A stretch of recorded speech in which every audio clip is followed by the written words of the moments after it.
Good morning students. Science मध्ये आपलं chapter number 3 properties of nature resources हा topic चालू आहे. तर त्याचे आपण बघितलंय मागच्या वेळी सॉल्टी वॉटर. ठीक आहे, सॉल्टी वॉटर.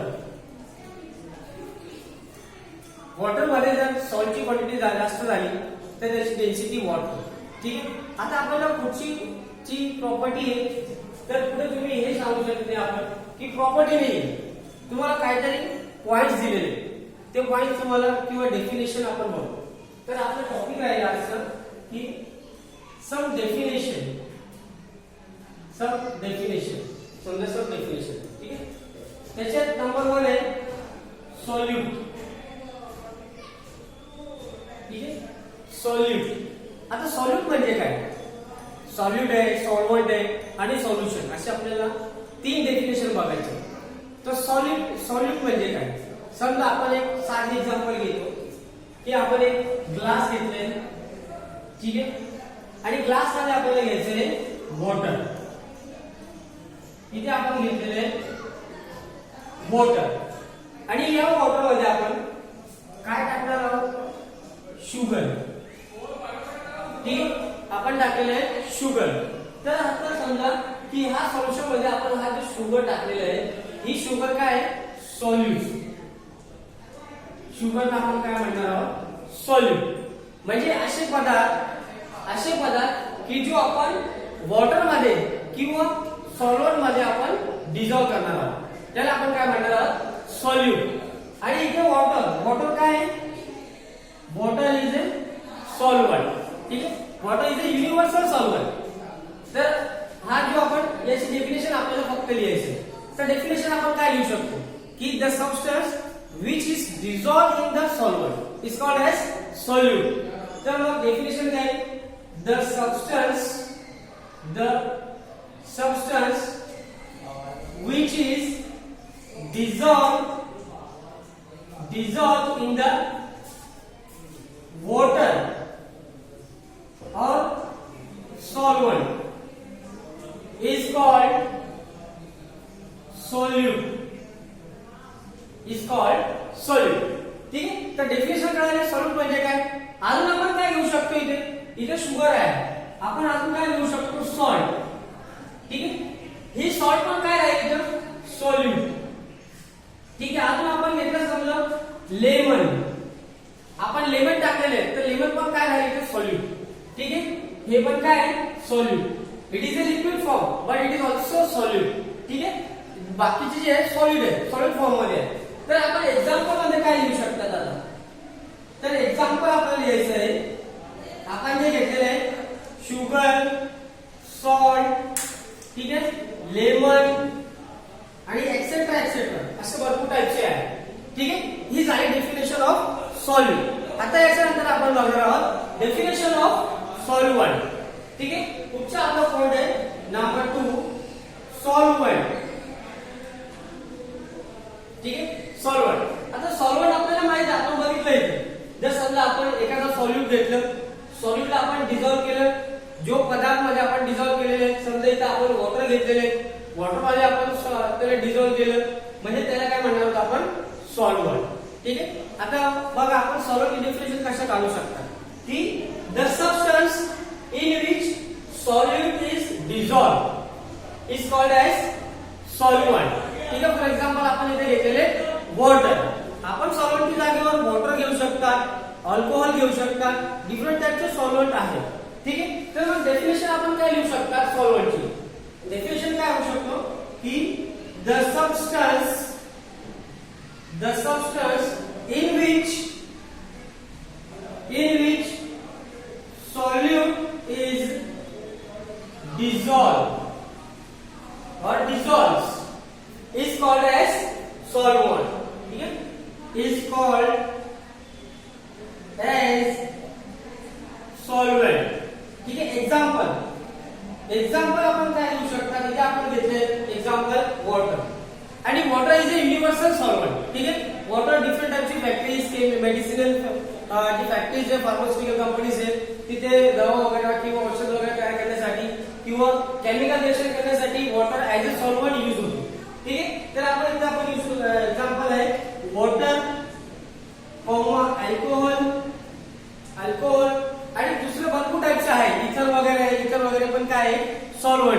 ठीक आहे. तर आपण इथे दोन एक्झाम्पल घेणार आहोत. ही झाली सॉल्व्हंटची.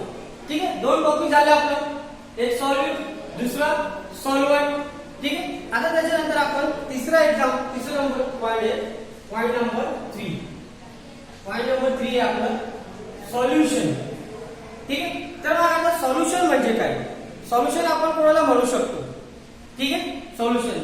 आता बघा, हे जे शुगर आपण टाकलेले, ठीक आहे, पहिले वेगवेगळं होतं, फक्त आपण वॉटर घेतला सॉल्व्हंट आणि सॉल्व्हंट मध्ये शुगर टाकलं, शुगर टाकल्यानंतर त्याला आपण स्टर केलं, ठीक आहे, डिझॉल्व्ह केलं, डिझॉल्व्ह केल्यानंतर एक सोल्युशन तयार झालेलं आहे. तो सोल्युशन कोणता आहे? Sugar plus water. आलं लक्षात?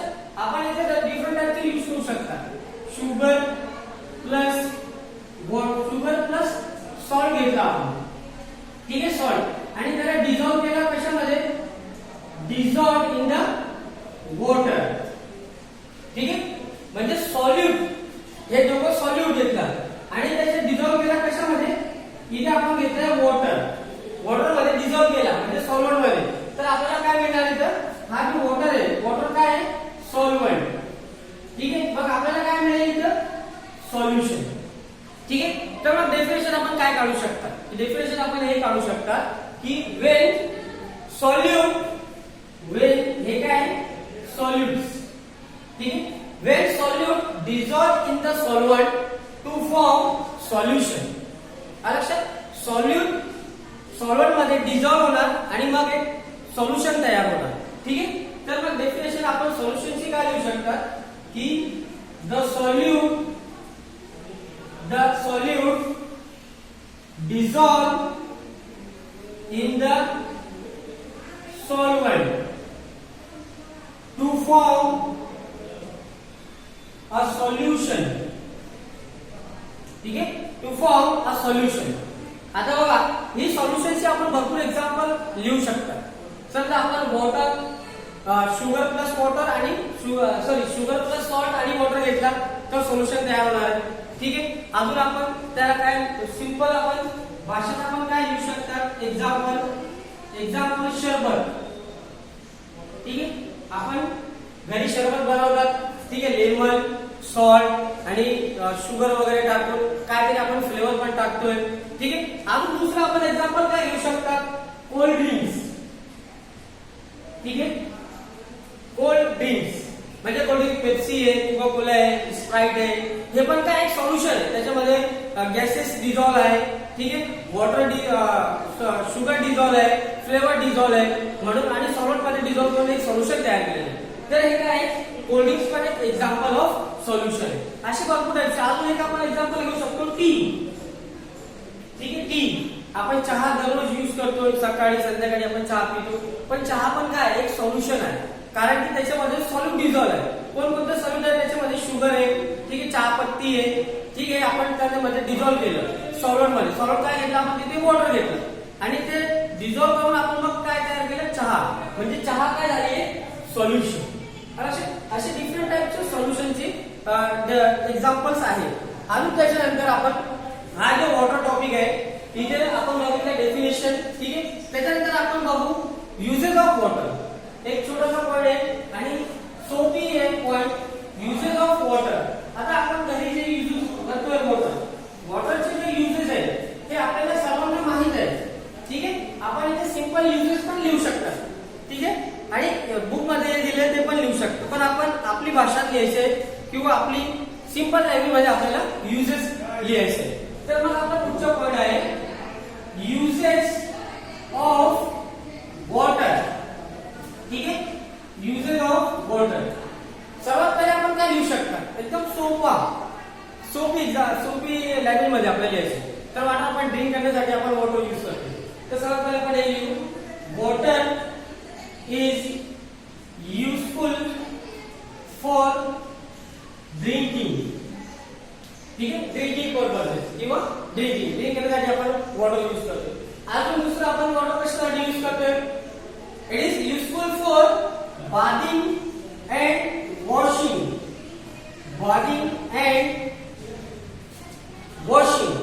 म्हणजे आपण बाथिंग म्हणजे काय? कपडे वगैरे आपण धुतात, ठीक आहे, आपलं भांडी वगैरे धुतात, त्यासाठी आपण पाणी यूज करतोय. ठीक आहे, वॉशिंग साठी आणि बाथिंग साठी म्हणजे आंघोळ करण्यासाठी पण आपण यूज करतो. करतोय, कपडे धुण्यासाठी यूज करतोय, तर बाथिंग आणि वॉशिंग. आता त्याच्यानंतर आपण काय यूज करू शकतो दिसलं आहे, it is use to generate electricity. ठीक आहे, इलेक्ट्रिसिटी पण जनरेट करण्यासाठी आपण काय यूज करतोय, वॉटर. हे तर आपल्याला सर्वांना माहित आहे की वॉटर आपण इलेक्ट्रिसिटीसाठी यूज करतोय. आता सिंपल एक्झाम्पल दुसरं काय होऊ शकतो, water is a universal solvent. ठीक आहे, वॉटर तुम्हाला सांगितलं होतं की वॉटर काय आहे, it is a universal solvent. Water universal solvent मधून आपण फॅक्टरीमध्ये आणि फार्मास्युटिकल कंपनीमध्ये ऍज अ सॉल्व्हंट यूज करतो. So water use as a universal solvent. ठीक आहे, universal solvent in the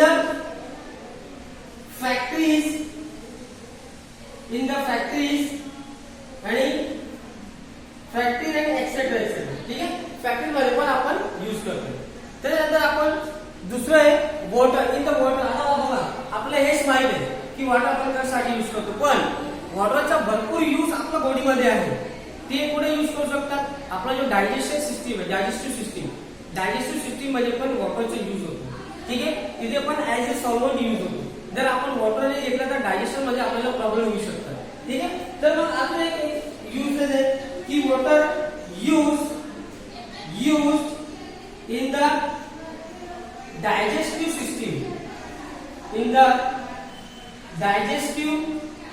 system, and also excretion system. ठीक आहे, एक्सक्रीशन म्हणजे युरिनरी जे आपण बाहेर येतो, युरिन बाहेर येतो, ठीक आहे, लघवी बाहेर येतो, त्याच्यामुळे पण वॉटर यूज होतो. म्हणजे एक्सक्रीशन सिस्टीम मध्ये पण वॉटर यूज होणार आहे. ठीक आहे, त्यानंतर अजून काय आहे, water is use for transportation. अजून एक आहे फॉर ट्रान्सपोर्टेशन. आता तुम्हाला क्वेश्चन आहे की ट्रान्सपोर्टेशन साठी आपण वॉटर कसं यूज करतो. तर बघा की आपण जर समुद्रामध्ये किंवा देशामध्ये आपण जातोय तर आपण बोटचा वापर करतोय. ठीक आहे, तर बोट आपण वापर केला म्हणजे काय, आपण वॉटर ट्रान्सपोर्टेशन साठी पण आपण यूज केलं. ठीक आहे, हे सर्व काय होते, युजेस होते. अजून दुसरं आहे, भरपूर टाईपचे युजेस आहे. ठीक आहे, अजून तुम्हाला एक युजेस सांगतोय की water use as a coolant. ठीक आहे, as a coolant in motor vehicle. आता बघा मोटर व्हेकल्स मध्ये तुम्हाला माहित आहे जनरेट जो रेडिएटर आहे, रेडिएटर मध्ये पण आपण as a coolant water use करतो. कूलंट म्हणजे काय, थंड करणारा पदार्थ. ठीक आहे, तो काय करतो, रेडिएटर मध्ये जातो आणि इंजिनला थंड करतो. ठीक आहे, तर हे होते युजेस ऑफ वॉटर. तर आज आपला जो वॉटरचा टॉपिक होता, प्रॉपर्टीज ऑफ वॉटर, हे आता आज संपलेलं आहे. आता याच्या पुढे आपण सुरू करणार आहोत नेक्स्ट टॉपिक जो आहे आपला तो सॉइल. ठीक आहे, तो आपण नेक्स्ट लेक्चरला बघू. Okay, thank you.